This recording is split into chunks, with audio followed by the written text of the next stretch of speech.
नमस्कार, स्वागत है आपका अपने YouTube channel online study centre में। और मेरा नाम है करण। तो जैसा कि आप सभी लोगों को पता है कि हमने अपना क्लास 12th का जो आपका सब्जेक्ट है फिजिकल एजुकेशन का, इसका न्यू कोर्स स्टार्ट कर दिया है जो कि सेशन 2023 और 24 के लिए है। तो आज के इस वीडियो में आपको क्लास 12th का जो आपका सब्जेक्ट है फिजिकल एजुकेशन का, इसका चैप्टर जो 7वां है शरीर क्रिया विज्ञान तथा खेल संबंधी चोटें, ये चैप्टर आज के इस वीडियो में आपको कराने वाला हूँ जो कि सेशन 2023 और 24 के लिए होने वाला है। यानी कि जो आपका न्यू सेशन है 2023 और 24 का, और उसके अनुसार जो आपका न्यू सिलेबस है और उसके अनुसार जो आपका चैप्टर है 7वां शरीर क्रिया विज्ञान तथा खेल संबंधी चोटें, ये आज के इस वीडियो में आपको कराने वाला हूँ। ठीक है, तो चलिए चैप्टर को शुरू करते हैं। तो देखिए, सबसे पहला जो हमारा टॉपिक आता है वो यह है कि शरीर क्रिया विज्ञान का अर्थ। जैसा कि आप यहाँ नाम देख सकते हो पहले चैप्टर का, मैं आपको पहले चैप्टर का नाम ही समझाता हूँ ताकि आपको चैप्टर समझने में दिक्कत ना हो। देखो, जैसे कि हमारे चैप्टर का नाम क्या है, शरीर क्रिया विज्ञान तथा खेल संबंधी चोटें। तो मैं आपको बता दूं, इस चैप्टर में हम सिर्फ पढ़ेंगे शरीर क्रिया विज्ञान के बारे में और खेल संबंधी चोटों के बारे में। ठीक है, मतलब जो पूरा जो चैप्टर है ना वो शरीर क्रिया विज्ञान और खेल संबंधी चोटों के बारे में ही जुड़ा हुआ है। ठीक है, तो इसी की चीज के बारे में हमें पढ़ना है। ठीक है, तो पहला हमारा टॉपिक क्या है, शरीर क्रिया विज्ञान का अर्थ। ठीक है, तो देखो मैं आपको एक चीज बताता हूँ, यदि आप वीडियो को शुरू से लेकर आखिर तक पूरा देख लेते हो तो आपको पूरा चैप्टर बिल्कुल इजी वे में समझ में आ जाएगा, आपको कोई भी परेशानी नहीं होगी। ठीक है, तो प्लीज आप वीडियो को पूरा देखें, वीडियो को स्किप ना करें। ठीक है, अब पूरा ध्यान से वीडियो को देखें। ठीक है, तो चलिए शुरू करते हैं अपने टॉपिक को। तो पहला टॉपिक है हमारा शरीर क्रिया विज्ञान का अर्थ।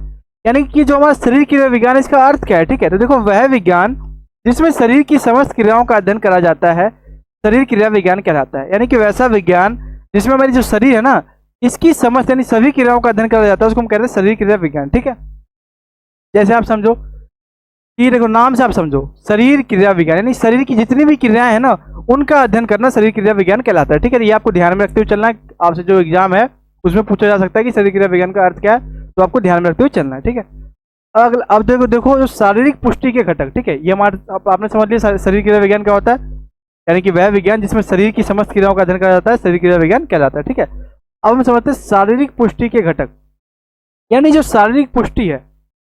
देखो, अब शारीरिक पुष्टि का मतलब क्या है ये आपको समझ में नहीं आ रहा होगा, लेकिन मैं आपको समझाता हूँ। ठीक है, क्योंकि ये देखो हर एक चीज को आपको ना समझते हुए चलना है। ठीक है, यदि आप फिजिकल एजुकेशन में हर एक चीज को समझ लेते हो ना तो आपको बिल्कुल इजी वे में चैप्टर समझ में आते रहेगा। ठीक है, मतलब आपको समझते हुए चलना है, रटना किसी भी चीज को नहीं। ठीक है, तो देखो शारीरिक पुष्टि, यानी देखो शारीरिक का मतलब क्या होता है, शरीर से जुड़ा हुआ। पुष्टि का मतलब होता है संतुष्टि, मतलब जो शरीर है वो स्वस्थ है कि नहीं उसको हम किस प्रकार से जांच सकते हैं। ठीक है, तो उसको कहते हैं हम शारीरिक पुष्टि। जिस प्रकार मान लो आपके एग्जाम होते हैं, ठीक है, तो एग्जाम में आपके मान लो क्या होते हैं, तो आपके आपके एग्जाम होते हैं। ठीक है, तो आपके एग्जाम में आपका एग्जाम मान लो किसी सब्जेक्ट का हुआ। ठीक है, तो उसमें मान लीजिए कि आपके क्लास में 100 बच्चे हैं। आपकी क्लास में कितने बच्चे हैं, 100 बच्चे हैं। ठीक है, अब 100 में से क्लास में फर्स्ट कौन आएगा, सेकंड कौन आएगा और थर्ड कौन आएगा, ये कैसे पता चलेगा, तो ये हमें पता चलेगा जब हम टेस्ट करवाएंगे। ठीक है, तब हम पता चलेगा। तो ठीक उसी प्रकार जो हमारी शारीरिक पुष्टि, यानी जो हमारा शरीर है वो स्वस्थ है कि नहीं उसको जांचने के जो घटक है। ठीक है, शरीर शरीर हमारा जो है वो स्वस्थ है कि नहीं उसको जांचने के जो घटक है वो कौन कौन से, पहला हमारा शक्ति, दूसरा गति, तीसरा सहन क्षमता और चौथा लचक। ठीक है, अब ये सब है क्या, मैं आपको बिल्कुल विस्तार से बताऊंगा, इसलिए वीडियो को बिल्कुल ध्यान से देखें। ठीक है, सबसे पहले हम समझते हैं शक्ति। ठीक है, तो देखो किसी प्रतिरोध का सामना करने की मांसपेशियों की योग्यता शक्ति कहलाती है। ठीक है, यानी कोई भी हमारी जो प्रतिरोध है उसका सामना करने की मांसपेशियों की योग्यता शक्ति कहलाती है। ठीक है, यानी कि हमारा कोई भी मान लो प्रतिरोध है उसका सामना करने की जो हमारी मांसपेशियों की जो योग्यता होती है उसको हम क्या कहते हैं, शक्ति। ठीक है, मान लो कि आप एक दरवाजे को, एक मान लो एक बंद पड़ा जाम दरवाजा है। ठीक है, ये आपका क्या है, दरवाजा, ये आपका एक दरवाजा है बंद पड़ा हुआ है। ठीक है, अब ये जाम है, एक तरह से मान लो ये जाम है।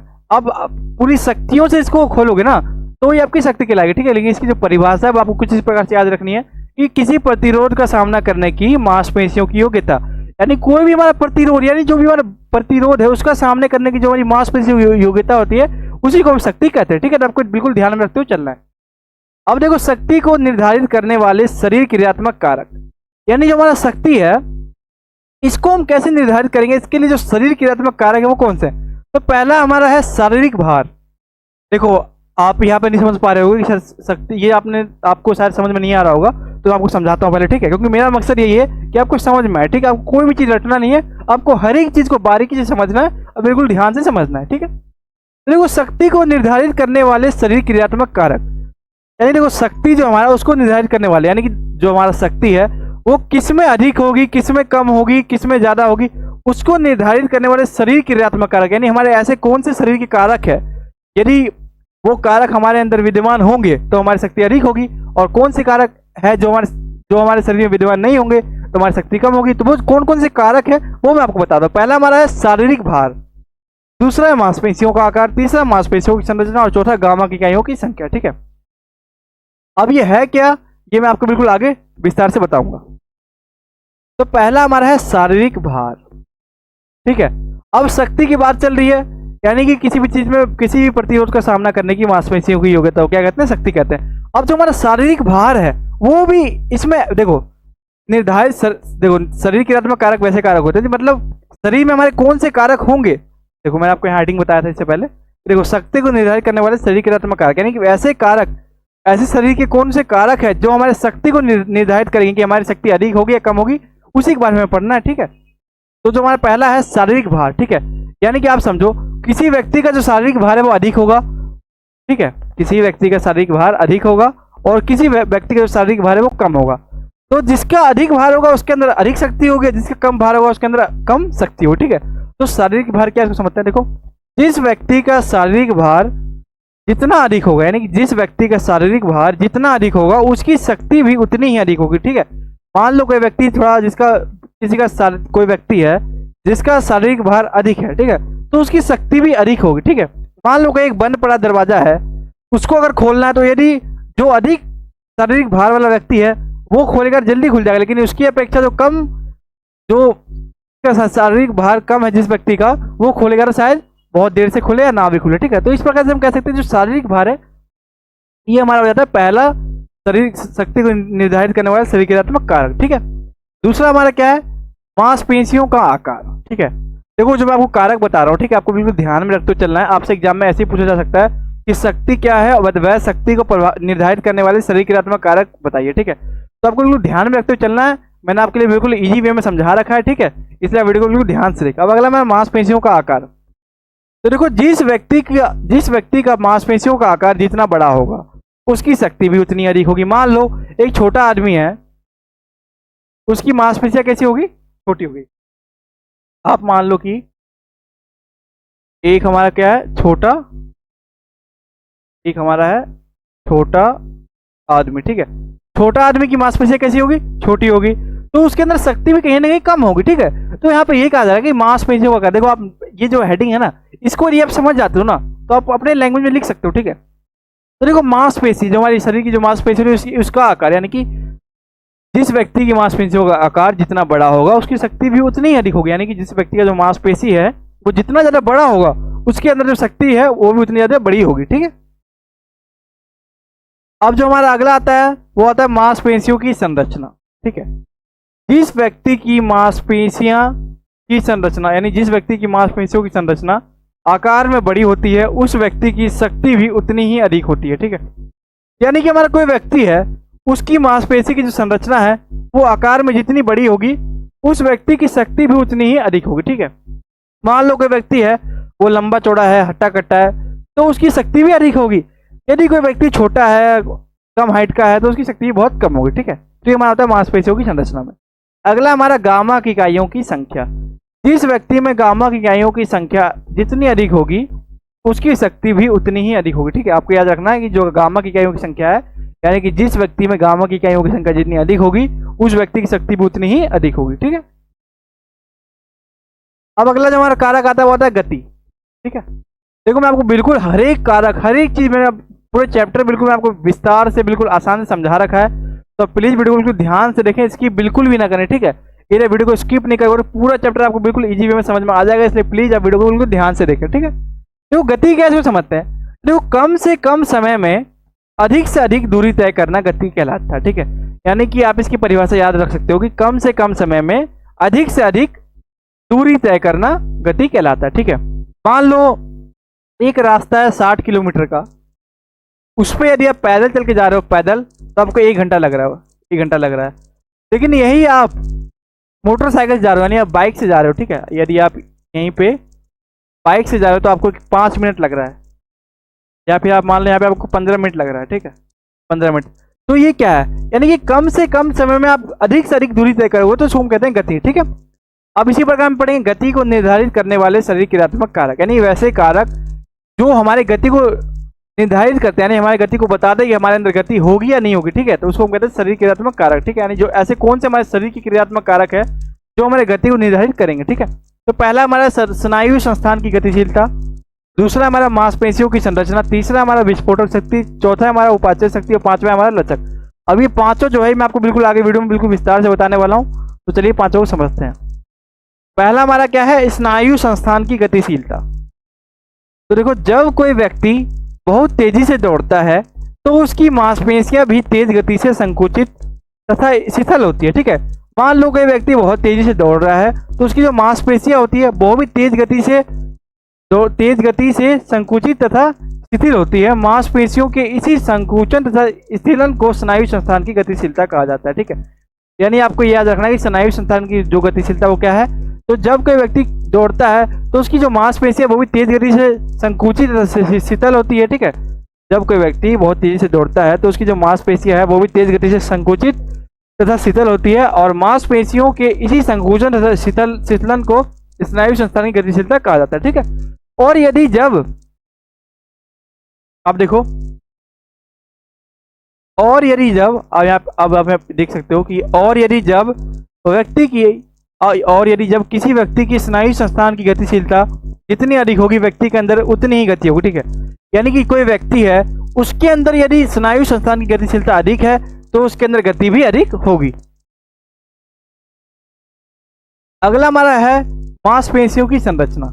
देखो, जिस व्यक्ति की मांसपेशियों की संरचना आकार में बड़ी होती है उस व्यक्ति की गति भी उतनी ही अधिक होती है। ठीक है, मान लो कोई व्यक्ति लंबा चौड़ा है, हट्टा कट्टा है, तो वो बहुत तेज गति से काम कर सकता है, बहुत तेज गति से दौड़ सकता है। ठीक है, तो कहीं ना कहीं जो मांसपेशियों की संरचना है वो भी एक शरीर क्रियात्मक कारक है, इसको गति को निर्धारित करने वाला एक शरीर क्रियात्मक कारक क्या, मांसपेशियों की संरचना। ठीक है, अगला हमारा विस्फोटक शक्ति। आप नाम से देखो, विस्फोट यानी कि एकदम धमाका हो जाना शक्ति का, उसको कहते हैं विस्फोटक शक्ति। तो देखो, शक्ति का विस्फोट करना विस्फोटक शक्ति कहलाता है, अर्थात एक बार में पूरी शक्ति लगा देना, इससे गति में भी वृद्धि होती है। ठीक है, आप यहाँ पे समझो, मान लो कि 600 मीटर का एक रेस है। ठीक है, और आप यहाँ पे पॉइंट पे खड़े हो, यहाँ पे रेस स्टार्ट हुआ। ठीक है, तो यहाँ पे आप क्या करोगे, शक्ति का विस्फोट, यानी कि आपके अंदर जितनी भी ऊर्जा होगी वो एक बार में आप लगा दोगे और पूरे जी जान लगा के दौड़ोगे, तो वो आपका क्या कहलाएगा, विस्फोटक शक्ति। और विस्फोटक शक्ति से भी जो गति है उसमें वृद्धि होती है। अगला हमारा उपाच्य शक्ति। ठीक है, तो तीव्र गति से कार्य करने के लिए मांसपेशियों को अधिक ऊर्जा की आवश्यकता होती है। यानी यदि मान लो मनुष्य को तेज गति से कार्य करना है तो उसके लिए जो उसकी मांसपेशियों है, उसकी जो मांसपेशियां है उसको अधिक ऊर्जा की आवश्यकता होती है। और यदि व्यक्ति की उपाच्य शक्ति कम हो, यानी व्यक्ति की जो उपाच्य शक्ति वो कम हो, तो मांसपेशियों में एडेनोसिन ट्राइफॉस्फेट एटीपी, ये आपको ध्यान में रखना है। आपसे एग्जाम में पूछा जा सकता है कि एटीपी का फुल फॉर्म क्या है, तो आपको याद रखना है एडेनोसिन ट्राइफॉस्फेट तथा क्रिएटिन फॉस्फेट यानी सीपी। ये भी आपसे एग्जाम में पूछा जा सकता है कि सीपी का फुल फॉर्म क्या है, तो आपको याद रखना है क्रिएटिन फॉस्फेट। ठीक है, की मात्रा में कम हो जाती है। ठीक है, जिसके कारण व्यक्ति की गति में भी कमी आती है। अगला हमारा है लचक। तो देखो, लचक का अर्थ होता है शरीर में जोड़ों का अधिकतम विस्तार करना, और जिस व्यक्ति में लचक अधिक होती है उसकी गति भी उतनी ही अधिक होती है। ठीक है, मान लो कोई व्यक्ति लचीला होता है, फटाफट काम कर लेता है, तो कहीं ना कहीं उसके अंदर जो गति बहुत ही अधिक होती है। ठीक है, अब देखो लचक का अर्थ क्या होता है, देखो लचक का पहला लचक का अर्थ समझो। तो लचक का अर्थ होता है शरीर में जोड़ों का अधिकतम विस्तार करना, जो हमारा शरीर है उसमें जितने भी जोड़े हैं उसका अधिकतम विस्तार करना लचक कहलाता है। ठीक है, जिस व्यक्ति में लचक जितनी अधिक होती है उसकी गति भी उतनी ही अधिक होती है। अगला हमारा सहन क्षमता। नाम से पता चल रहा है सहने की क्षमता। तो देखो, थकने के बावजूद किसी कार्य को जारी रखने की योग्यता, देखो थकने के बावजूद किसी कार्य को जारी रखने की योग्यता सहन क्षमता कहलाती है। ठीक है, यदि मान लो कोई व्यक्ति थक जाता है, लेकिन थकने के बावजूद वो उस कार्य को जारी रखता है, तो वो उसकी कहलाती है सहन क्षमता। पहले तो उसकी क्षमता थी, मान लो किसी व्यक्ति की क्षमता है कि वो 10 केजी का जो आटा का पैकेट है वो यहाँ से उठा करके 2 किलोमीटर तक ले जा सकता है, ठीक है, अपने कंधों पर। लेकिन जब व्यक्ति चलने लगता है तो वो थक जाता है, वो उसकी क्षमता होगी, आप क्या कह सकते हो कि उसकी क्षमता है कि वो 2 किलोमीटर ले जा सकता है। लेकिन यदि वो थक जाता है और थकने के बावजूद भी अपनी जो थकान है उसको अपने अंदर सहन कर लेता है और सहन करने के बाद भी अपने कार्य को जारी रखता है, तो उसको हम कहते हैं सहन क्षमता, ठीक है। आप यहाँ पे भी समझ सकते हो कि थकने के बावजूद किसी कार्य को जारी रखने की योग्यता सहन क्षमता कहलाती है, ठीक है। यानी मान लो कोई व्यक्ति कोई कार्य कर रहा है और उस कार्य में थक चुका है, लेकिन थकने के बावजूद भी वो कार्य को जारी रख रहा है, तो जो थकने के बावजूद उसको यानी कि जो व्यक्ति है वो थकने के बावजूद भी उस कार्य किसी कार्य को जारी रख रहा है, तो वो उसकी जारी रखने की जो योग्यता है वो सहन क्षमता कहलाती है, ठीक है। तो बिल्कुल आसान था, आप समझ गए होंगे। अब देखो सहन क्षमता को निर्धारित करने वाले शरीर क्रियात्मक कारक, ठीक है। यानी कि जो व्यक्ति थकने के बावजूद भी कार्य कर रहा है यानी उसके अंदर सहन क्षमता है, तो वो उसकी सहन क्षमता किस प्रकार से उसके अंदर हो सकती है उसको निर्धारित करने वाले कारक। देखो निर्धारित करने वाले कारक का मतलब ये होता है कि व्यक्ति के अंदर वो गुण किस प्रकार से हो सकता है, किस प्रकार के व्यक्ति में वो गुण होगा, तो उसको हम कहते हैं निर्धारित करने वाले कारक, ठीक है। तो पहला हमारा एरोबिक क्षमता, दूसरा हमारा मांसपेशियों की संरचना, तीसरा लैक्टिक अम्ल की सहनशीलता, चौथा हमारा मितव्यय गतिविधि तकनीक, ठीक है। ये चारों को मैं आपको बिल्कुल आगे वीडियो में बिल्कुल विस्तार से बताने वाला हूँ, इसलिए वीडियो को बिल्कुल ध्यान से देखें। तो देखो पहला हमारा एरोबिक क्षमता। तो एरोबिक क्षमता का अर्थ होता है सांस लेने तथा सांस छोड़ने की क्षमता, ठीक है। आपको एक चीज याद रखना है कि एरोबिक क्षमता का मतलब क्या होता है, सांस लेने तथा सांस छोड़ने की क्षमता। इसलिए यदि जिस व्यक्ति के अंदर एरोबिक क्षमता होगी उस व्यक्ति की सहन क्षमता भी अधिक होगी, ठीक है। मान लो कोई व्यक्ति है उसकी सांसें फूलती है, यानी मान लो व्यक्ति सांस ज्यादा काम करता है उसकी सांस फूलने लग जाती है, यानी कि वो सांस उसकी फूल रही है तो ज्यादा काम नहीं कर पाएगा, वो थक जाएगा। लेकिन जिस व्यक्ति के अंदर सहन क्षमता है होगी, ठीक है, जिस व्यक्ति के अंदर सहन क्षमता होगी तो उसकी जो एरोबिक क्षमता है वो भी अधिक होगी, ठीक है। यानी कि जो व्यक्ति है उसके अंदर सांस लेने तथा सांस छोड़ने की क्षमता अधिक होगी, ठीक है। यानी जिस व्यक्ति के अंदर एरोबिक क्षमता होगी उस व्यक्ति की सहन क्षमता भी अधिक होगी, ठीक है।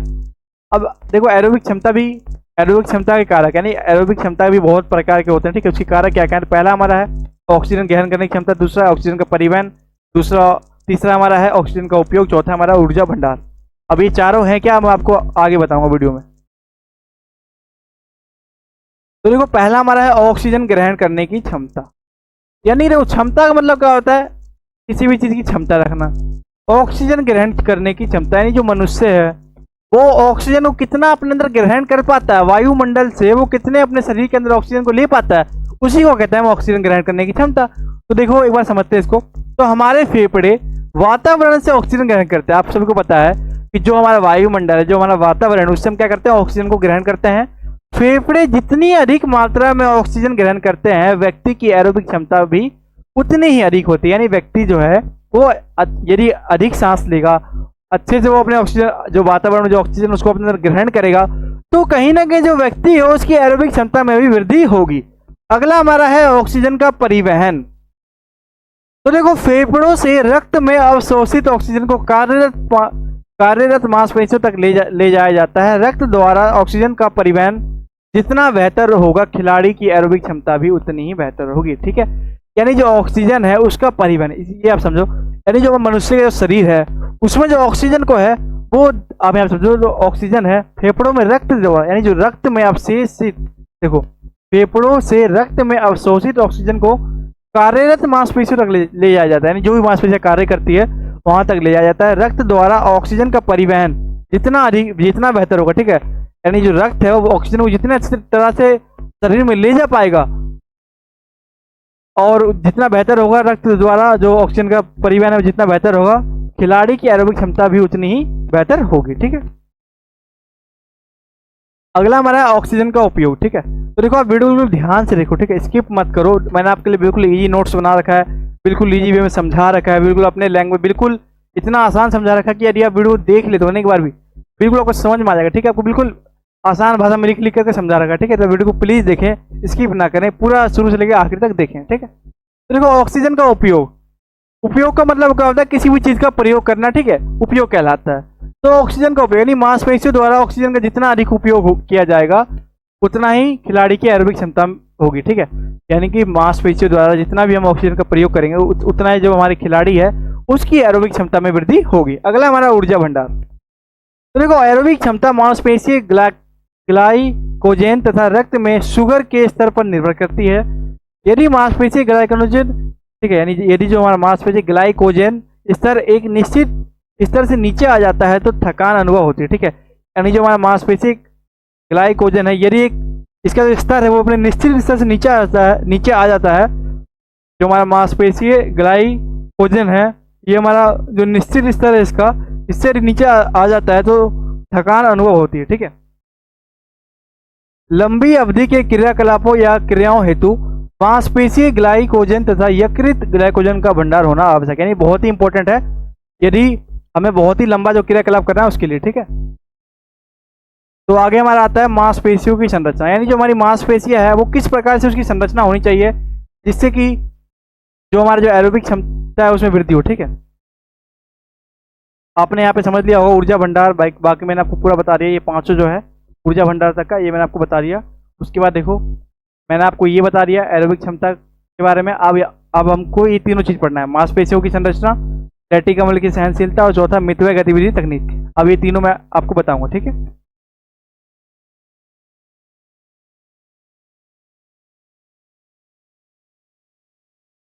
तो देखो मांसपेशियों की संरचना, यानी कि हमारी मांसपेशियों की संरचना किस प्रकार से होनी चाहिए जिससे कि जो हमारी सहन क्षमता है उसमें वृद्धि हो। तो देखो जिन व्यक्तियों की मांसपेशियों में लाल फाइबर की प्रतिशत अधिक होती है, ठीक है, हमारी जो मांसपेशियां होती है उसमें क्या पाया जाता है, लाल फाइबर। तो जिन व्यक्ति में लाल फाइबर की जो हमारी जो मांसपेशी है उसमें लाल फाइबर अधिक होती है उन व्यक्तियों में सहन क्षमता भी अधिक होती है। ठीक है, अगला हमारा है लैक्टिक अम्ल की सहनशीलता, ये कैसे समझते हैं। तो तीव्र शारीरिक गतिविधियों के दौरान शरीर में लैक्टिक अम्ल का निर्माण होता है। ठीक है, यदि हम तीव्र शारीरिक गतिविधि करेंगे तो हमारे शरीर में कहीं ना कहीं जो लैक्टिक अम्ल है उसका निर्माण होता है, इसलिए व्यक्ति के अंदर लैक्टिक अम्ल को सहन करने की क्षमता होनी चाहिए। ठीक है, और जिस व्यक्ति में लैक्टिक अम्ल को सहन करने की क्षमता होगी उस व्यक्ति में सहन क्षमता भी अधिक होगी। ठीक है, यानी जो हमारा लैक्टिक अम्ल बनता है शरीर में उसको सहन करने की क्षमता होनी चाहिए, और जिस व्यक्ति के अंदर लैक्टिक अम्ल को सहन करने की क्षमता होगी उस व्यक्ति की सहन क्षमता भी अधिक होगी। अगला आता है मितव्यय गतिविधि तकनीक, ये क्या इसको समझते हैं। ठीक है, आपको देखो बिल्कुल हर एक टॉपिक को बिल्कुल ध्यान समझते हुए चलना है, रटना किसी भी चीज को नहीं है, समझो, बिल्कुल आसान चैप्टर है, कोई दिक्कत नहीं, समझते रहो।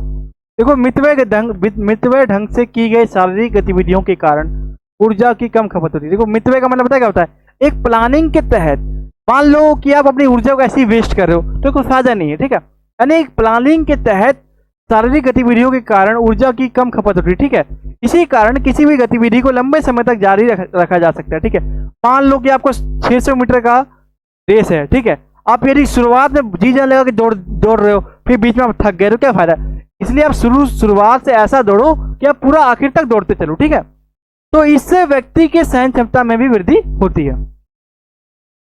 अब हमारा आता है लचक। ठीक है, तो देखो हमारे 4 कारक थे, पहला शक्ति, दूसरा गति, तीसरा सहन क्षमता और चौथा लचक। मैंने आपको तीनों कारक के बारे में बिल्कुल विस्तार से बता दिया। अब हम बात करने वाले हैं लचक के बारे में। ठीक है, देखो शरीर में जोड़ों का अधिकतम विस्तार करना लचक कहलाता है। ठीक है, यानी जो हमारा शरीर है उसके अंदर जितने भी जोड़ हैं उनका अधिकतम विस्तार करना लचक कहलाता है। लचक को निर्धारित करने वाले शरीर क्रियात्मक कारक, ठीक है, यानी कि वैसे कारक जिससे हमें ये पता चल सके कि हमारे शरीर में लचक है या नहीं, उसका हम किस प्रकार से पता लगा सकते हैं या फिर हम किस प्रकार से देख सकते हैं कि किसी व्यक्ति के अंदर लचक होगा या नहीं होगा, उस प्रकार उसको हम किस प्रकार निर्धारित कर सकते हैं। उसके लिए जो हमारे शरीर क्रियात्मक कारक है वो कौन कौन से है उसको समझते हैं।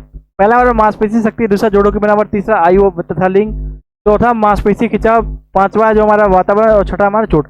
अब ये सभी को मैं आपको बिल्कुल आगे वीडियो में विस्तार से बताने वाला हूँ। ठीक है, तो वीडियो को ध्यान से देखें। अब हम एक एक करके सबको समझते हैं। पहला हमारा मांसपेशी शक्ति। ठीक है, तो अधिक मांसपेशीय शक्ति के कारण लचक में वृद्धि होती है। ठीक है, यदि हमारी मांसपेशियां जो है वो अधिक शक्ति लगाएगी तो लचक में हमारी वृद्धि होगी। जोड़ों की बनावट। ठीक है, मानव शरीर में विभिन्न प्रकार के जोड़ होते हैं, इसलिए कुछ जोड़ों में लचक अधिक होती है। ठीक है, मान लो मनुष्य का जो शरीर है उसमें कुछ जोड़ होते हैं जिसमें जो लचक है वो अधिक होती है। ठीक है, आयु तथा लिंग। आयु का मतलब क्या होता है, उम्र। लिंग का मतलब पुरुष, महिला या कोई भी लिंग जो होता है। ठीक है, तो आयु तथा लिंग के आधार पर भी लचक में भिन्नता पाई जाती है। ठीक है, आप समझो, ये आप समझो, कैसे समझोगे। देखो मान लो कोई एक बच्चा है तो उसके अंदर बहुत ही लचक होगी। ठीक है, और यदि आप एक समझ सकते हो, मान लो कोई पुरुष है तो उसके अंदर कम लचक होगी, कोई महिला है तो उसके अंदर ज्यादा लचक होगी। ठीक है, यानी कि आयु तथा लिंग के आधार पर भी हम कह सकते हैं कि लचक किसी व्यक्ति के अंदर ज्यादा हो सकती है, किसी व्यक्ति के अंदर लचक कम हो सकती है। अब देखो आगे हमारा आता है मांसपेशीय खिंचाव। ठीक है, तो देखो नियमित रूप से शारीरिक गतिविधि ना करने के कारण मांसपेशियां छोटी हो जाती है। यदि मान लो कोई व्यक्ति हो दिन भर सोया रहता है, कोई काम नहीं करता, यानी कि कोई किसी प्रकार की वो शारीरिक गतिविधि नहीं करता, तो उसके कारण जो है उसकी मांसपेशियां छोटी होती जाती है। ठीक है, जिसके कारण जोड़ों का अधिकतम विस्तार करना सीमित हो जाता है और इससे लचक में कमी आती है। ठीक है, यानी यदि मान लो आप मांसपेशियां छोटी हो जाएगी तो व्यक्ति के अंदर जोड़ों का जो विस्तार करना वो भी धीरे धीरे कम हो जाएगा, यानी कि व्यक्ति के अंदर जो लचक है वो धीरे धीरे समाप्त हो जाएगी। अगला हमारा आता है वातावरण। तो अधिक तापमान अर्थात गर्म वातावरण में रहने से व्यक्ति के लचक में वृद्धि होती है, जबकि कम तापमान अर्थात ठंड वातावरण में रहने से व्यक्ति की लचक में कमी आती है। ठीक है, जैसा कि आप सभी ने देखा होगा, जैसे गर्मियों का मौसम रहता है हमारे आसपास, ठीक है, घर में जब गर्मी का मौसम रहता है तो आपके अंदर बहुत लचक रहेगी, लेकिन वो जब ठंड आ जाता है ना तो क्या होता है कि हम सब एक तरह बाहर पूरा ठंड रहता है, दिन भर रजाई में रहते हैं, तो उससे कहीं ना कहीं जो हमारे शरीर में जो लचक है वो कम हो जाती है। ठीक है, अब देखो अगला हमारा टॉपिक आता है चोट। ठीक है, तो देखो ऊतकों तथा मांसपेशीय की चोट के कारण किसी भी व्यक्ति के लचक में कमी आती है। ठीक है, यानी ऊतक जो है हमारे ऊतकों तथा मांसपेशियों के चोट के कारण भी किसी व्यक्ति के लचक में कमी आती है। ठीक है, मान लो किसी व्यक्ति को कोई चोट लग गया तो उस व्यक्ति को उस स्थान पर उसकी जो लचक होती है उसमें वो कमी आ सकती है। अब हमारा जो अगला टॉपिक आता है वो यह है कि हृदय वाहिका तंत्र पर व्यायाम के प्रभाव। ठीक है, यानी कि जो हमारा हृदय वाहिका तंत्र है इस पर व्यायाम के क्या क्या प्रभाव पड़ते हैं वो हम समझेंगे। तो व्यायाम के तात्कालिक प्रभाव, आप इसको समझो, पहले हेडिंग समझो आप, क्योंकि हेडिंग समझ जाओगे ना तो आप पूरा समझ जाओगे। देखो हृदय वाहिका यानी जो हमारा मनुष्य का जो दिल है, जो हार्ट है, जो हृदय है मनुष्य का, जो हृदय वाहिका तंत्र है उस पर व्यायाम के प्रभाव, यानी जो मनुष्य है वो यदि व्यायाम करेगा तो उससे उसको क्या क्या लाभ होंगे।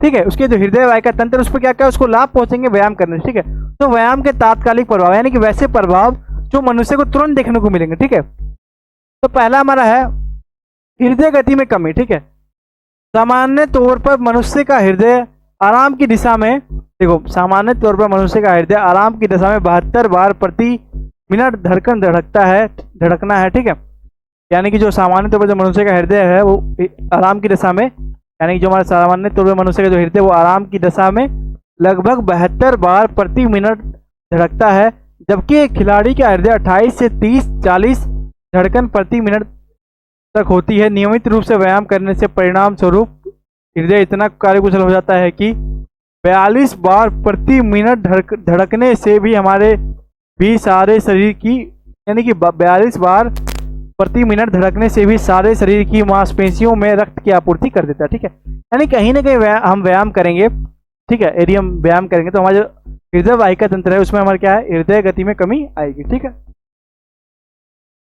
अगला हमारा जो प्रभाव है वो क्या है, स्ट्रोक आयतन में वृद्धि। ठीक है, तो व्यायाम की तीव्रता तथा अवधि के बढ़ने के अनुरूप ही प्रत्येक धड़कन पर हृदय के बाएं निलय से निकलने वाली रक्त की मात्रा, ठीक है, जो हमारी हृदय के जो बाएं निलय है उससे निकलने वाली जो रक्त की मात्रा होती है उसको हम स्ट्रोक आयतन कहते हैं और इसमें वृद्धि होती है। एक सामान्य व्यक्ति की विश्राम की अवस्था में स्ट्रोक आयतन 50 से 70 मिलीलीटर प्रति धड़कन रहता है, जबकि तीव्रता वाले व्यायाम के समय यह 110 से 150 मिलीलीटर प्रति धड़कन तक बढ़ जाती है। अतः नियमित रूप से व्यायाम करने से स्ट्रोक आयतन में वृद्धि होती है। और आगे हमारा आता है कार्डियक आउटपुट में वृद्धि।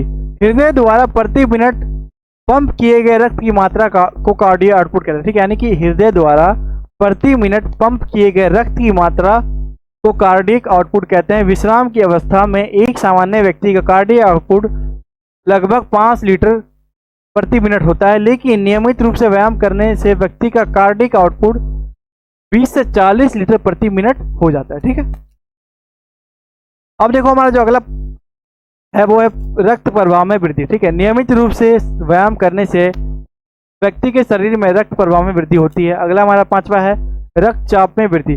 व्यायाम के दौरान रक्त की आपूर्ति में वृद्धि के कारण रक्तचाप में भी वृद्धि होती है। ठीक है, व्यक्ति का जो ब्लड प्रेशर है, रक्तचाप को आप इंग्लिश में क्या कहते हैं, रक्तचाप को हम इंग्लिश में कहते हैं ब्लड प्रेशर। ठीक है, यानी कि देखो व्यायाम के दौरान रक्त की आपूर्ति में वृद्धि के कारण रक्तचाप में वृद्धि होती है। यदि व्यायाम नियमित रूप से किया जाए तो रक्तचाप का स्तर नियमित हो जाता है। ठीक है,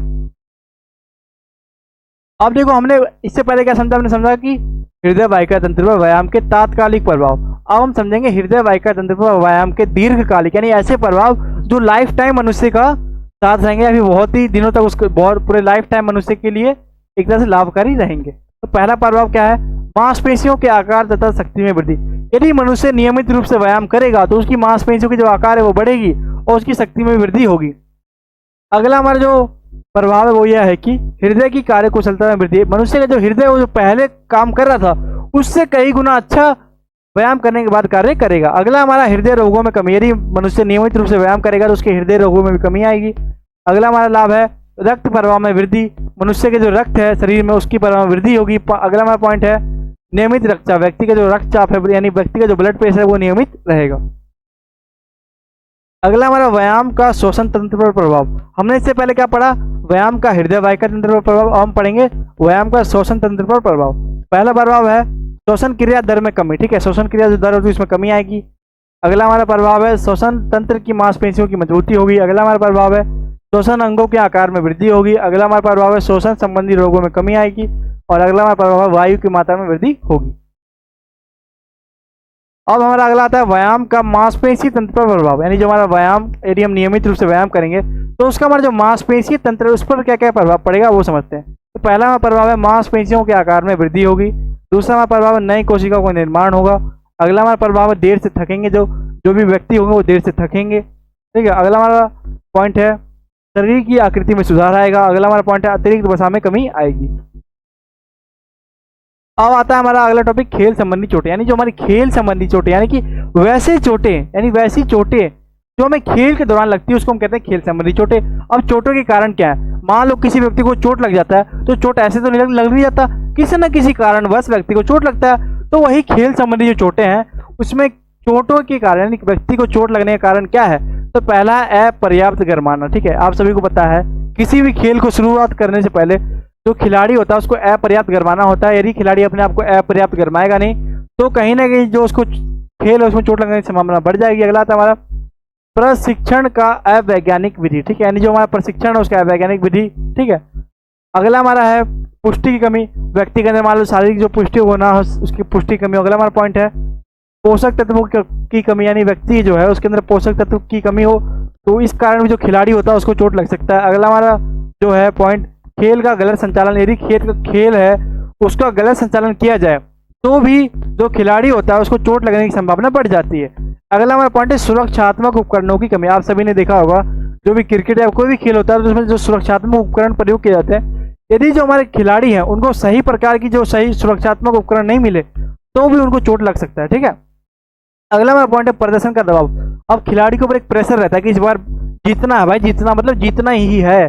खिलाड़ी के ऊपर पीछे से एक प्रेशर रहता है कि हाँ इस बार जीतना है, तो कहीं ना कहीं जो प्रेशर है उसके कारण भी जो चोट है खेल के अंदर लग सकती है खिलाड़ी को। ठीक है, अगला हमारा पॉइंट है अनुचित खेल उपकरण। यदि सही प्रकार का खेल उपकरण ना हो फिर भी चोट लग सकती है। अगला हमारा पॉइंट है खेल के दौरान लापरवाही। यदि खिलाड़ी खेल के दौरान लापरवाही बरतेगा तो भी खिलाड़ी को चोट लग सकती है। अगला हमारा पॉइंट है खेल सुविधाओं की कमी। यदि खिलाड़ी को खेल सुविधाओं की कमी होगी तो भी खिलाड़ी को चोट लग सकती है। अब देखो खेल चोटों का वर्गीकरण। ठीक है, यानी जो हमारे खेल चोटें होते हैं वो कितने प्रकार के होते हैं। ठीक है, चोट अलग अलग प्रकार के होते हैं। ठीक है, तो वही हम समझेंगे खेल चोटों का वर्गीकरण किस प्रकार का। ठीक है, तो पहला हमारा बाहरी चोट। देखो बाहरी चोटें से हमारा तात्पर्य यह है कि ऐसी चोट जो हमें शरीर के बाहरी हिस्सों पर लगती है जिन्हें देखा जा सकता है। ठीक है, बाहरी चोट आप समझते हो, मान लो खिलाड़ी गिर गया, उसका पाँव छिला गया या फिर पाँव मान लो पाँव छिला गया, कुछ भी हो गया, पाँव मतलब जो जिसे हम देख सकते हैं, जो भी हमारे बाहरी जो सतह होती है शरीर पे बाहरी हिस्से पे लगती है। ठीक है, मान लो पाँव छिला गया, हाथ छिला गया, तो हमारी बाहरी चोटें में ये आ जाती है। ठीक है, ये हमारी आ जाती है बाहरी चोटें में। ठीक है, अगला हमारा अंदरूनी चोटें, यानी ऐसी चोटें जो मनुष्य के अंदर लग जाए, शरीर के अंदर दिखे ना, मान लो हड्डी टूट जाए या मनुष्य का मांस फट जाए, अंदर से कुछ भी हो सकता है। तो अंदरूनी चोटें से हमारा तात्पर्य यह है कि ऐसी चोटें जो हमें शरीर के अंदरूनी हिस्सों पर लगती है जिन्हें देखा नहीं जा सकता। ठीक है, यानी वैसे चोटें जिसे हम देख नहीं सकते अब वो हमारे शरीर के अंदर लगती है। ठीक है, अब देखो खेल संबंधी चोटों का वर्गीकरण। अब यहाँ पे बिल्कुल ध्यान से आप समझो। तो पहला हमारा होता है कोमल उत्तकों की चोट और दूसरा हमारा होता है अस्थि व जोड़ों की चोट। तो जो कोमल उत्तक है उसकी चोट क्या है, तो पहला हमारा रगड़ या छिलना, खिलाड़ी को रगड़ हो जाए, छिलना, कंट्यूशन, खरोच, चीरा, मोच, खिंचाव। ठीक है, और जिसमें हमारा दूसरा है अस्थि व जोड़ों की चोट। जोड़ों का विस्थापन हो जाए, अस्थि भंग या टूटना। अब अस्थि भंग या टूटना ये कितने प्रकार होता है, देखो कच्ची अस्थि भंग होता है, बहुखंड अस्थि भंग, आड़ा तिरछा अस्थि भंग, तिरछा अस्थि भंग और पचड़ी अस्थि भंग। ठीक है, ये सभी को मैं आपको बिल्कुल विस्तार से आगे बताने वाला हूँ, तो प्लीज वीडियो को बिल्कुल ध्यान से देखें और वीडियो को स्किप ना करें। ठीक है, तो समझते हैं। पहला हमारा था कोमल उत्तकों की चोट है। ठीक है, नहीं वैसे चोट है जो हमारी जो कोमल उत्तक होते हैं उसकी चोट लग जाती है। ठीक है, पहला रगड़ या छिलना। आप ये फोटो में देख सकते हो, मान लो खिलाड़ी खेल रहा है और खेल के दौरान वो मैदान में गिर गया तो उसके पांव छिल जाते हैं, रगड़ जाते हैं। ठीक है, देखो रगड़ या छिलना त्वचा की चोट है। ये जो त्वचा है खिलाड़ी का इसकी चोट है। रगड़ या छिलना किसी उपकरण के साथ रगड़ने से हो जाता है। ठीक है, अब देखो रगड़ या छिलना को ठीक करने का उपाय, मान लो किसी खिलाड़ी को रगड़ या छिलना की चोट लग गई है तो उसको किस प्रकार से ठीक कर सकते हैं, उसके उपाय क्या क्या है वो समझते हैं। तो सबसे पहला उपाय है, सबसे पहले प्रभावित भाग को साफ पानी से धो लें। ठीक है, यानी सबसे पहले प्रभावित भाग को साफ पानी से साफ कर लें। अगला हमारा जो उपाय है वो है, फिर किसी साफ कपड़े से प्रभावित भाग पर लगे धूल के कणों को साफ कर प्रभावित स्थान को सुखा दें। ठीक है, प्रभावित जो स्थान उसको सुखा दें। अगला हमारा जो उपाय है वो, इसके बाद प्रभावित भाग पर एंटीसेप्टिक क्रीम लगाएं। उसके बाद हमारा अगला जो उपाय है वो, यदि चोट ज़्यादा गंभीर हो तो तुरंत डॉक्टर के पास जाना चाहिए। ठीक है, यानी कि मान लो किसी खिलाड़ी को ज़्यादा गंभीर चोट लग गया तो उसको तुरंत डॉक्टर के पास जाना चाहिए। ठीक है, अब हमारा अगला आता है कंट्यूशन। कंट्यूशन क्या है उसको समझते हैं। देखो कंट्यूशन मांसपेशी की चोट है, यानी जो मांसपेशी हमारी होती है इसकी, हमारी मांसपेशी इसकी चोट है। इस प्रकार की चोट किसी खेल उपकरण या किसी अन्य वस्तु से प्रत्यक्ष रूप से टकराने से लग जाती है। ठीक है, मान लो कोई खेल उपकरण है, कोई वस्तु है, उससे व्यक्ति सीधा टकरा जाता है तो उस टकराने के कारण, यानी कोई मान लो कोई भी खेल उपकरण है। ठीक है, यदि आप मान लो कोई भी खेल उपकरण है या भी कोई भी वस्तु है, उससे मनुष्य जो सीधा टकरा जाता है तो उस टकराने के कारण भी उसको ये चोट लग सकती है। ठीक है, तो आप फोटो में देख सकते हो, ये होता है कंट्यूशन। यहाँ पर ऐसे इस प्रकार चोट लगता है तो वहाँ पे देखो धब्बा बन जाता है, देखो रेड से धब्बा है, लाल लाल से धब्बा बन जाता है। ठीक है, अब देखो कंट्यूशन को ठीक करने का उपाय, यानी व्यक्ति को मान लो कोई खिलाड़ी है, उसको कंट्यूशन चोट लग गया तो वो किस प्रकार से ठीक कर सकता है। कंट्यूशन के स्थान पर तुरंत पानी या बर्फ द्वारा दबाव का प्रयोग करना चाहिए। ठीक है, कंट्यूशन यदि व्यक्ति को चोट लग जाता है तो तुरंत पानी या बर्फ का उस पर जो है जहाँ पे चोट लगा गया वहाँ पे दबाव करना चाहिए। दूसरा हमारा जो उपाय है वो है, सूजन की स्थिति में डॉक्टर की सलाह अनुसार दवाई देनी चाहिए। यदि मान लो जो खिलाड़ी है उसको सूजन हो जाए उस स्थान पे जहाँ पे उसको कंट्यूशन हुआ है तो वहाँ पे डॉक्टर की सलाह अनुसार दवाई देनी चाहिए। ठीक है, यानी डॉक्टर की सलाह के अनुसार दवाई देनी चाहिए। अगला हमारा जो पॉइंट है वह है कि कंट्यूशन के पुनर्वास के लिए लचक संबंधी व्यायाम करने चाहिए। ठीक है, यदि कंट्यूशन से जल्दी ठीक होना है तो उसके लिए लचक संबंधी व्यायाम करने चाहिए। ठीक है,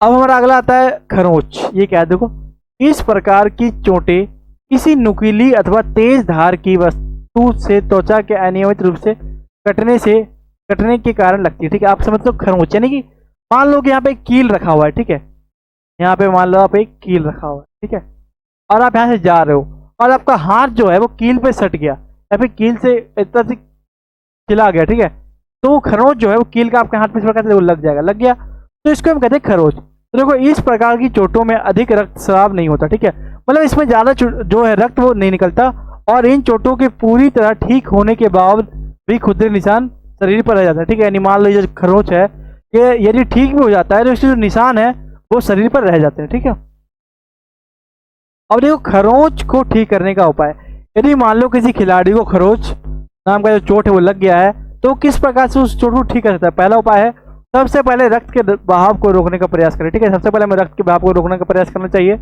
अगला हमारा उपाय है, रक्त के बहाव को रोकने के बाद खरोंच को डिटॉल से अच्छी तरह साफ कर एंटीसेप्टिक क्रीम लगा देना चाहिए। अगला हमारा उपाय है, खरोंच को निसंक्रमित पट्टी से लपेट देना चाहिए। अगला हमारा उपाय है, यदि खरोंचे गंभीर हो तो तुरंत डॉक्टर के पास जाना चाहिए। और हमारा अगला आता है चीरा।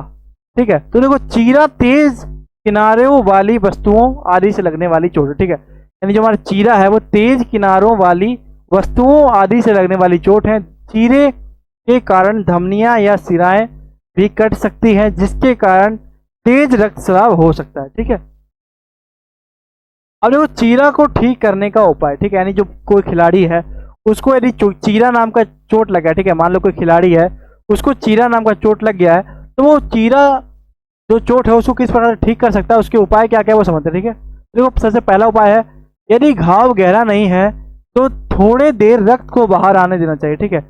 यानी कि जो हमारा घाव है वो मान लो यदि गहरा नहीं है तो थोड़ी देर जो रक्त है उसको बाहर आने देना चाहिए ताकि कीटाणु भी बाहर आ जाए, ठीक है। हमारा अगला जो उपाय है वो यह है कि फिर घाव को डिटॉल से साफ कर लेना चाहिए, ठीक है। यानी जो घाव है उसको डिटॉल से साफ कर लेना चाहिए। फिर हमारा अगला उपाय है, उसके बाद घाव पर रुई का टुकड़ा रखकर पट्टी बांध देना चाहिए, ठीक है। यानी जो हमारा घाव है उस पर रुई का जो टुकड़ा है, यानी जो उसके बाद जो हमारा यानी कि जो हमारे घाव है उस पर रुई का टुकड़ा रखकर पट्टी बांध देना चाहिए, ठीक है। और हमारा अगला जो उपाय है वो ये है कि यदि घाव काफी गहरा हो तो तुरंत डॉक्टर के पास जाना चाहिए। मान लो किसी खिलाड़ी को काफी गहरा घाव लग गया है तो उसको तुरंत डॉक्टर के पास जाना चाहिए। और आगे अगला हमारा आता है मोच, ठीक है। तो देखो यह लिंगामेंट की चोट होती है, ठीक है। आप देख सकते हो किसी व्यक्ति को मान लो मोच पड़ गया खिलाड़ी को, तो मोच के अधिक खिंचाव वाले लिंगामेंट के फटने के फलस्वरूप हो जाती है। सामान्यतः मोच कोहनी के जोड़ या टखने के जोड़ पर होती है, ठीक है।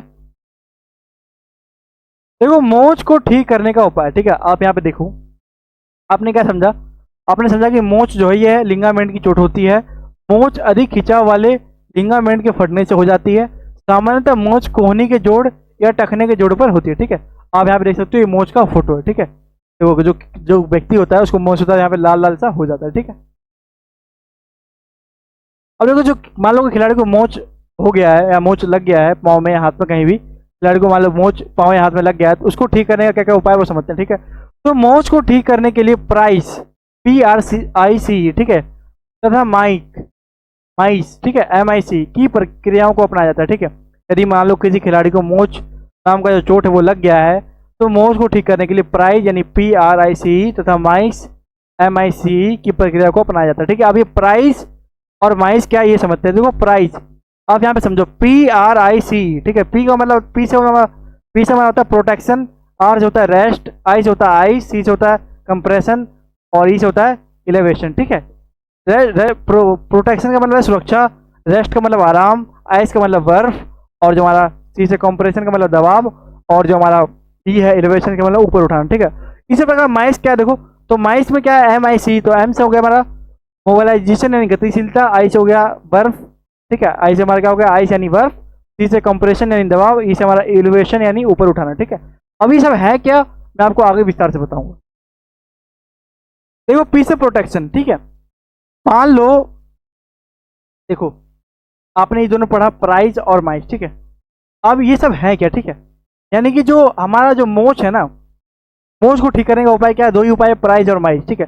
अब इसकी प्रक्रिया क्या क्या है, मतलब सुरक्षा क्या होता है, आराम क्या होता है, ये जब जो भी पूरा है मैं आपको आगे वीडियो में बिल्कुल ध्यान से बताने वाला हूँ, ठीक है। तो देखो पी से प्रोटेक्शन, ठीक है। तो देखो चोटग्रस्त हिस्से को तुरंत सुरक्षा प्रदान करना चाहिए, ठीक है। प्रोटेक्शन का मतलब होता है सुरक्षा देना, ठीक है।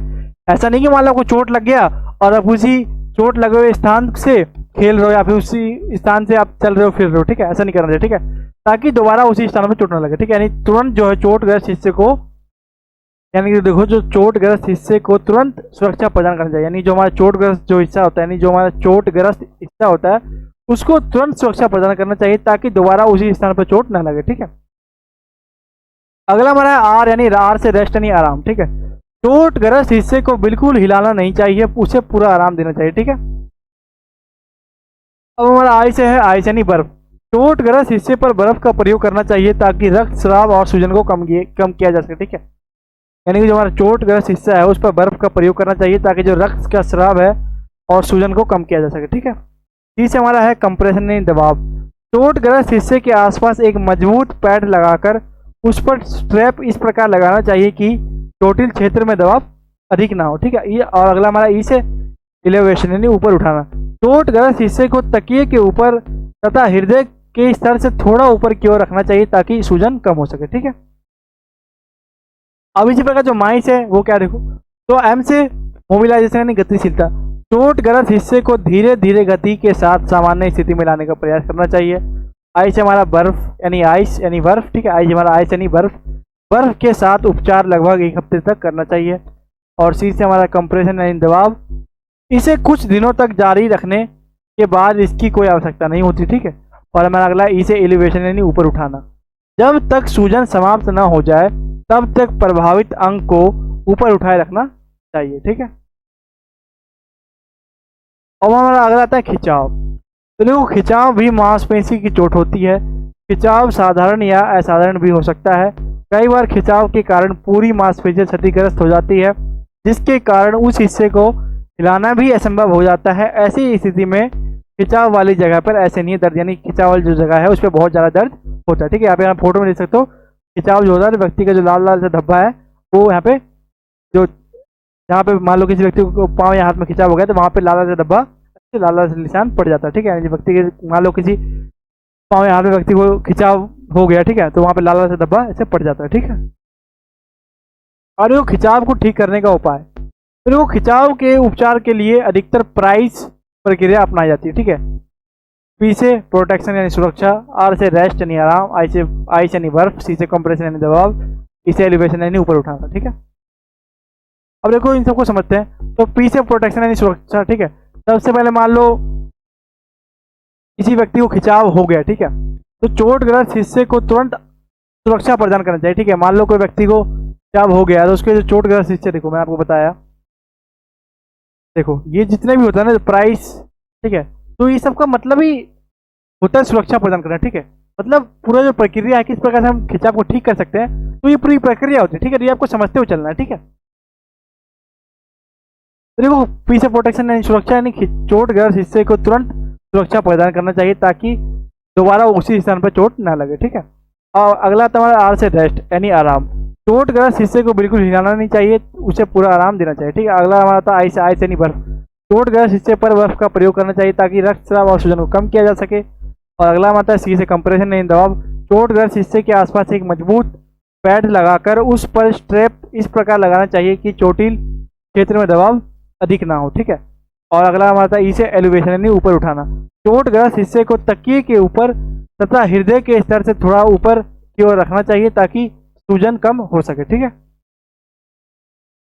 अब हमारा आगे आता है अस्थि व जोड़ों की चोटें। ठीक है, अब हम समझेंगे कि अस्थि व जोड़ों की चोटें। ठीक है, देखो अस्थि का मतलब होता है हड्डी व जोड़, यानी जो हड्डी वो जोड़ होता है। ठीक है, मान लो आपका ये पाँव आ रहा है और यहाँ पे जुड़ा है, फिर यहाँ पे आपका ये जोड़ है। ठीक है, मतलब पूरी जो मानव का जो शरीर है उसमें जोड़ होते हैं। ठीक है, हड्डियों के बीच में जोड़ होता है उसको हम जोड़ कहते हैं, और अस्थि यानी हड्डियाँ। ठीक है, तो जोड़ों का विस्थापन। ठीक है, यानी जो जोड़ होते हैं उसका विस्थापन। मान लो हाथ ऐसे आ रहा है, इसकी हड्डी है, पाँव ऐसे आ रहा है, पाँव की हड्डी है, तो इसका जो विस्थापन है हड्डी का अलग हो जाना। ठीक है, तो देखो जोड़ों का विस्थापन खेलों के दौरान लगने वाली मुख्य चोटें। ठीक है, मान लो कोई खेल हो रहा है तो उसके दौरान जो जोड़ों का विस्थापन है, ये खेलों के दौरान लगने वाली एक मुख्य चोट है। वास्तव में यह जुड़ी हुई अस्थियों के जोड़ की सतहों का विस्थापन होता है। ठीक है,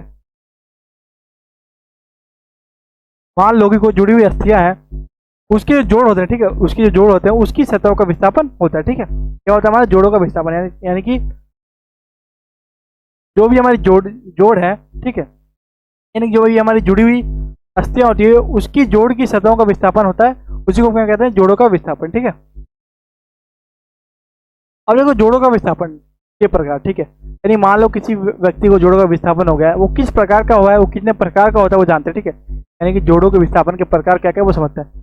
तो पहला हमारा निचले जबड़े का विस्थापन। ठीक है, सामान्यतः यह तब होता है जब थोड़ी थोड़ी किसी वस्तु से जोर से टकरा जाती है, यानी मनुष्य का जो थोड़ी होता है वो किसी वस्तु से जोर से टकरा जाती है तो क्या होता है, निचले जबड़े का विस्थापन हो जाता है। ठीक है, अगला हमारा आता है कंधे के जोड़ का विस्थापन। अचानक झटके या कठोर सतह पर गिरने से भी कंधे के जोड़ का विस्थापन हो सकता है। ठीक है, अगला हमारा आता है कूल्हे के जोड़ का विस्थापन। अचानक ही अधिक शक्ति लगाने से कूल्हे के जोड़ का विस्थापन हो सकता है। ठीक है,